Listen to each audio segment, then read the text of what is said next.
हरिओम. आत्मपूजा उपनिषद योगदास श्री जय गणेश जोशी यांचे प्रवचन. बुद्धी. तिसरा जो मार्ग आहे त्याला वेदांत असे म्हटले आहे. हा वेदांचा तिसरा भाग आहे. ऋषींनी वेदांच्या तत्वज्ञानाचे सार जाणले, ते त्यांनी सूत्रबद्ध केले. त्यांना उपनिषदे असेही म्हणतात. त्यावर आधारित आध्यात्मिक जीवन प्रणाली विकसित केली. देह जीवित राहण्यापुरते भौतिक आयुष्य जगून साक्षीत्वाने येथे वास्तव्य करायचे आहे. हाच कर्मयोग आहे. येथे साक्षात्कारासाठी दुसऱ्याच्या मदतीची आवश्यकता राहिली नाही. माता आणि अपत्य यांच्यात संवादासाठी, वात्सल्यासाठी, भेटीसाठी मध्यस्थाची गरज नसते. परमात्मा सर्वांचा आहे, कारण प्रत्येकजण परमात्मा आहे. हाच ज्ञानयोग आहे. त्यामुळे साधक आणि भगवंत श्री यांच्यात कोणत्याही दुभाष्याची गरज नाही. परमात्मा मौन आहे आणि ही मौनाची भाषा कोणीही आत्मसात करू शकतो. हाच भक्तियोग आहे. येथे स्त्री पुरुष असा भेदही नाही. उपासनेसाठी ओम म्हणायला, गायत्री मंत्र म्हणायला कोणाची परवानगी लागत नाही. महामंत्राचा जप तप घरच्या घरी बसल्या जागी कोणीही करू शकतो. त्या योगे कोणीही ध्यान समाधी लावू शकतो. हेच योगशास्त्र आहे. हाच क्रियायोग आहे. हेच परिपूर्ण अध्यात्म आहे. त्यामुळे भौतिक संसार सोडून कोठेही जायची गरज राहिली नाही. येथे कर्मकांड, यज्ञयाग, पूजाविधी, मंत्रतंत्र इत्यादींच्या सोपस्कारांचे स्तोम अजिबात नाही. परमात्मा आणि उपासक यांच्यामध्ये कोणाची गरज नाही. स्वधर्माने प्राप्त स्वकर्म सांभाळून आपले आपण साधना उपासना करून स्वतःला आव्हान करून साक्षात्कारित व्हायचे आहे. प्रत्येकाच्या अंतःकरणात विराजित असलेल्या परमात्म्याला साथ घालायची आहे. योग हाच एकमेव धर्म आणि त्यासाठी योगी हीच एकमेव जात पात अशी येथे धारणा आहे.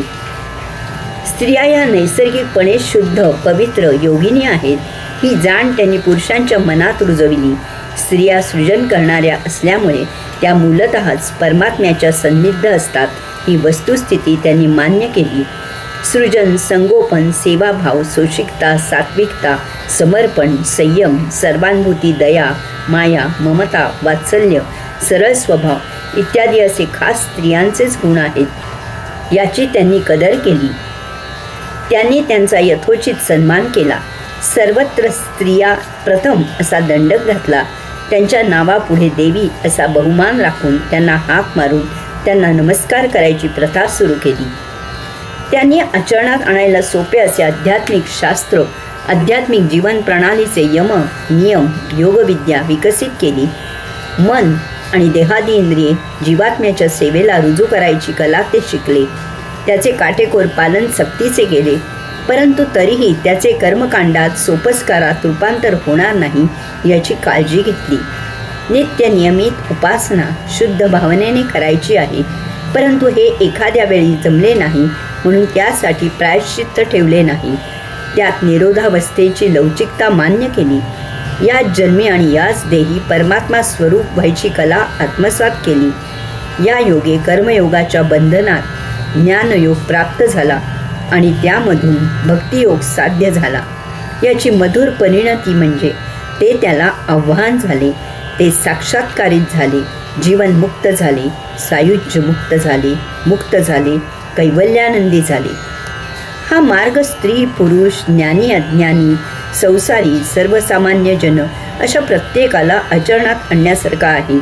परंतु यासाठी पिढ्यानपिढ्या वंश परंपरागत संस्कारांचे आणि कर्मकांडाचे ओझे मनातून हद्दपार करावे लागते.